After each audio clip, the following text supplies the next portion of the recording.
খাকি সিরিজের অদম্য সাফল্যের পর সুপারস্টার জিৎ দা ডিরেক্ট টলিউড টু বলিউড কলকাতা থেকে মুম্বাই শিফট হচ্ছে এবং বড় একটা হিন্দি সিনেমার সঙ্গে যুক্ত হচ্ছে। হাই এভরিওয়ান, আমি রূপম চলে এলাম নতুন ভিডিও নিয়ে। বন্ধুরা, আজকে খুবই আনন্দের একটা খবর আনন্দবাজার পত্রিকার তরফ থেকে ড্রপ করা হয়েছে। খবরটা কি একটু পড়ে নেওয়া যাক। একটু পড়ি। আনন্দবাজার অনলাইনের পক্ষ থেকে আজকে এই নিউজটা পাবলিশ করা হয়েছে এবং নিউজে পরিষ্কারভাবে বলা হয়েছে, মানে ট্যাগ লাইনটাই প্রথমে দেওয়া হয়েছে যে খাকির সাফল্যের পর বড় সিদ্ধান্ত জিতে নতুন হিন্দি ছবিতে নায়ক। অনেকদিন ধরেই নাকি মুম্বাইয়ে কাজ করার চেষ্টা চালাচ্ছেন তিনি। শোনা যাচ্ছে শীঘ্রই হিন্দি ছবিতে দেখা যাবে অভিনেতা জিতকে।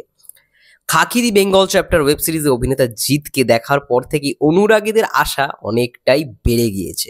তারপর থেকে দর্শকের মনে প্রশ্ন, তবে কি নায়ক এবার মুম্বাইয়ে কাজ করবেন? Question mark. টলিপাড়ার অনেক অভিনেতাই বলিউড পরিচালকদের পছন্দের প্রথম সারিতে আছেন। নাম উল্লেখ করতে চাইলে চলে আসে শাশ্বত চট্টোপাধ্যায়, পরমব্রত চট্টোপাধ্যায়, যিশু সেনগুপ্তের কথা। তবে কি সেই তালিকায় যুক্ত হতে চলেছে জিতের নাম? দেখো, আমরা তো অনেকদিন ধরেই চাই, এবং ওই যে ডায়লগটা, এসে আচমকাই কাঁপাবো মুম্বাই, মানুষটা প্রথমে কিন্তু স্ট্রাগলটা সেখানেই শুরু করেছিল, কিন্তু কোথাও গিয়ে সেই সময়টা অনেকের অনেক প্রযোজকের দরজায় গিয়ে দাঁড়াতে হয়েছে। ঠিক আছে, সেই সময় সেটার যোগ্য হয়তো তাকে কেউ মনে করেনি। ইভেন আমি যদি সাউথ ইন্ডাস্ট্রির কথা বলি, সেখানেই তো তার ডেবিউ হয়েছিল। কোথাও গিয়ে তাকে যোগ্য মনে করেনি অনেক প্রযোজক, অনেক ডিরেক্টর, কিন্তু আজকে এই মানুষটাই সেই জায়গায় অফার পাচ্ছে, সেই জায়গা থেকে অফার পাচ্ছে। তোমরা কি ভাবছো, খাকির আগে বোম্বে থেকে তার কাছে কোনো অফার আসেনি? হিন্দি প্রজেক্ট থেকে কোনো অফার আসেনি? অবশ্যই এসছে। সে করেনি শুধুমাত্র আমাদের বাংলা ইন্ডাস্ট্রির কথা ভেবে। আজকে পর পর টানা সে কমার্শিয়াল সিনেমা করে গেছে।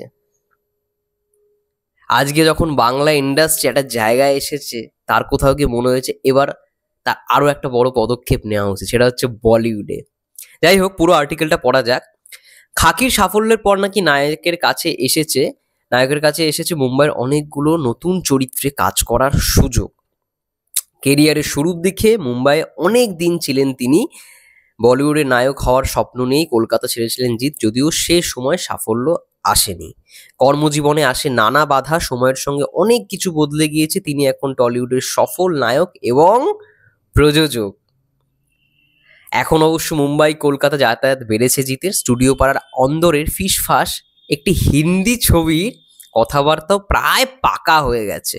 ইয়েস, একটা হিন্দি সিনেমায় আমরা দেখতে পেতে চলেছি সুপারস্টার জিৎ দাকে। দেখো, এর আগে চেঙ্গিস দিয়ে প্যান ইন্ডিয়া রিলিজ তার শুরু হয়। চেঙ্গিস সে নিজের প্রোডাকশন হাউস থেকে হিন্দিতে ডাবিং করে হিন্দিতে রিলিজও করে। তো এটা একটা বলিউড ডেবিউ।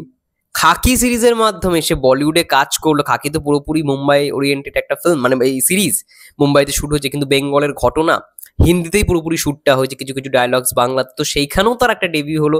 এবার পুরোপুরি প্রপার সিনেমাতে তার ডেবিউ হতে চলেছে। এটা যে কতটা আনন্দের খবর বন্ধুরা, বলে বোঝাতে পারবো না। জিৎ ফ্যান্সদের জন্য তো সত্যি খুবই আনন্দের একটা খবর। আচ্ছা, এবার দ্বিতীয় মুখ্য চরিত্রের সেকেন্ড লিডের জন্য তাকে বলা হয়েছে, যদিও নায়ক নাকি এখনো কোনো সিদ্ধান্ত নেননি এই বিষয়ে। আচ্ছা, যে অফারটা এসছে সেটা মুখ্য চরিত্র নয়, সেটা কিন্তু সেকেন্ড লিড।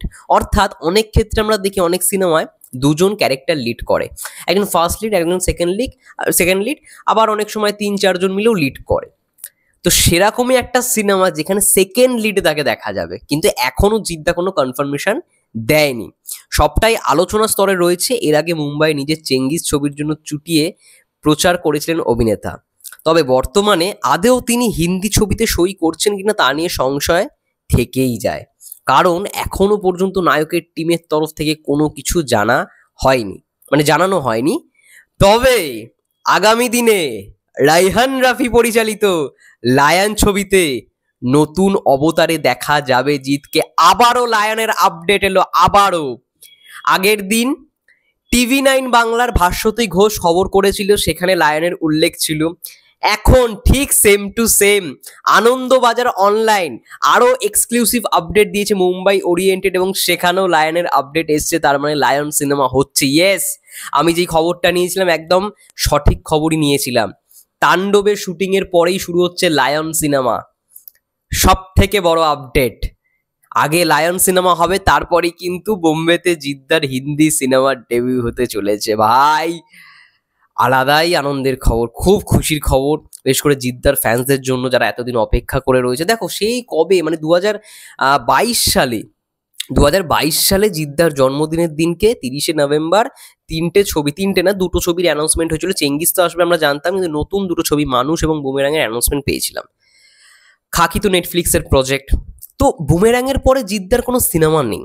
বা লায়নের ঘোষণা গত বছর অর্থাৎ 2024 সালের মহালয়ার দিনকে আমরা পেপারে একটা আর্টিকেল দেখতে পাই রায়হান রাফির পক্ষ থেকে, জিদ্দার পক্ষ থেকেও বলা হয়েছিল যে লায়ন সিনেমাটা আসবে। কিন্তু অনেক সংশয় রয়েছে, অনেক মানে কি বলবো জল খোলা ব্যাপার সৃষ্টি হয়েছিল লায়ন আসবে কি আসবে না, কিন্তু মানে অবশেষে লায়ন কিন্তু আসছে, লায়ন সিনেমাটা কিন্তু হচ্ছে। লায়নের পরেই আই থিঙ্ক জিদ্দার এই হিন্দি সিনেমাটা হবে, এবং আমার মন বলছে জিদ্দা একটা বড় অ্যানাউন্সমেন্ট কিছু করবে খুব শীঘ্রই একটা বড় অ্যানাউন্সমেন্টের মাধ্যমে সমস্ত মানে সবাই যারা অপেক্ষা করে রয়েছে, সমস্ত ফ্যান্সরা যারা অপেক্ষা করে রয়েছে, তাদেরকে একটা বড় রকমের সারপ্রাইজ দেবে। দেখা যাক, হোপ ফর দ্য বেস্ট। এবং আমি তো খুবই এক্সাইটেড। যাই হোক, জিদ্দার এই অদম্য লড়াইটাকে সত্যি আমাদের কোথাও গিয়ে ইন্সপিরেশন আমরা মনে করি।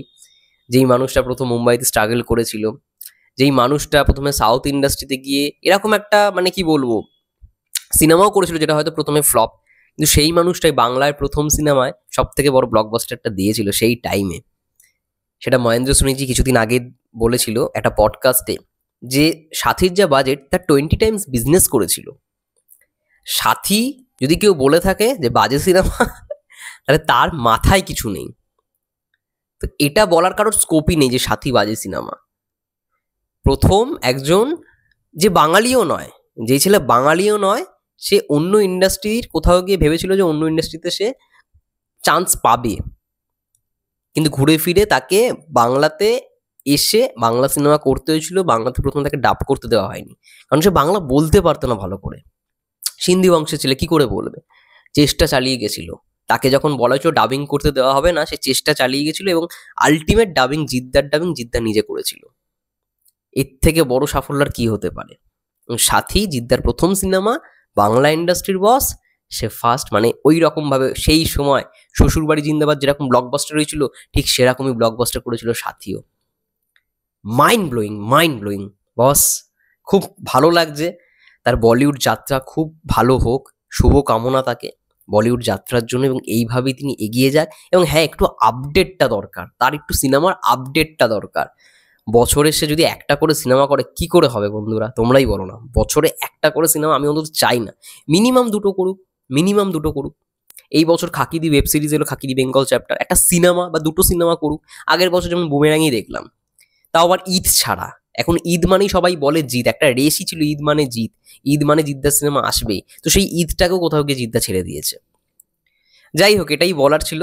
তোমাদের কি মন্তব্য অবশ্যই কমেন্ট করে জানাও এই বিষয়টাকে নিয়ে, এবং ততক্ষণের জন্য সে ভালো থেকো, সুস্থ থেকো, টেক কেয়ার।